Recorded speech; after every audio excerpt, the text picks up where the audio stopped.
we have to have that conversation, ladies and gentlemen. Salutations, everybody. It is Matty here today, and let's discuss Rage 2 and microtransactions. It can't just be a single player game on its own. No, we have to confront the loot box scenario with every title from now on. The following info comes from GameRant.com, so if you want to check it out, it will be linked in the description down below. And now let's get into that juicy info. As Rage 2 is an open world title, it's understandable that many have wondered if the game will feature loot boxes, a business model seen in many other open world games such as Middle-earth: Shadow of War. In an interview with German language publication GameStar via Google Translate, creative director Tim Wiltz was quick to address this, saying that he can say for sure that the game will not have any loot boxes. The developer went on to joke that we have this novel approach. You buy the game and then you play it. Right on, mate. Yeah, right on. That's an approach I can get behind. It's clear Bethesda's watching and listening because they saw what happened in their own front yard with Creation Club and how much of a catastrophe that was, to the point where they don't even talk about it anymore. And I wonder if it's going to get a revival at this year's E3. We'll see about that. But right now, it's all quiet on that front. Furthermore, they saw what's happening around them. They looked at EA and Star Wars Battlefront 2, where now that game seems to be on the brink of extinction according to rumors. Battlefront 2 may no longer receive support. That's crazy to me, especially as a Star Wars fan. It's like, what? But that all happened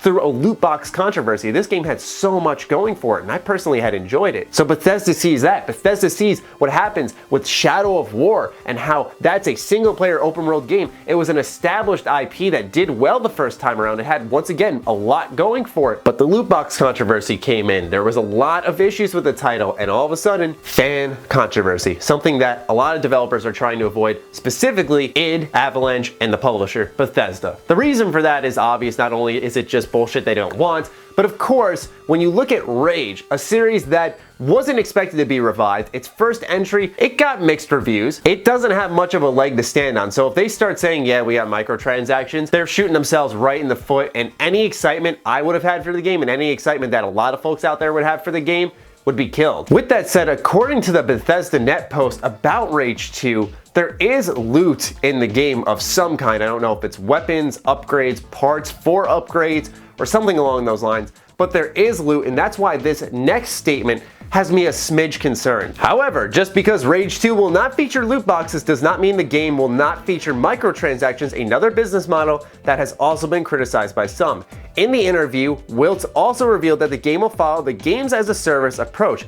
That is, the model where the game receives lots of post-launch content in an effort to get people to play for longer. The team thinks that it can bring some fun stuff to players, explains the developer. Bethesda's treading dangerous ground now, in my opinion, because I think of Far Cry 5 that had cosmetic microtransactions, but that wasn't too in your face. Same thing could be said with Assassin's Creed Origins. That's another one that you could buy loot from with real money, and it was to accelerate the process, and that seems to be the excuse for developers nowadays. If this means that the post-launch content is free, and also that the stuff people are buying is cosmetic, I don't think I'd be as upset, but the fact that we're talking about this already only after seeing 2 trailers and not even the actual game itself has me a little worried. Nothing really grinds my gears more than when a developer talks about a business model and, hey, here's the post-launch content before the game is even out. If you want to announce there will be a season pass, go for it, I encourage it. But if you say, here's the season pass, here's all the content we're gonna release afterwards, like I think Tomb Raider did that, and I haven't seen a speck of Tomb Raider anywhere, and all of a sudden we have this whole DLC plan. Games as a service also scares me because while I'm not expecting a good story from Rage 2, let's say the story is good,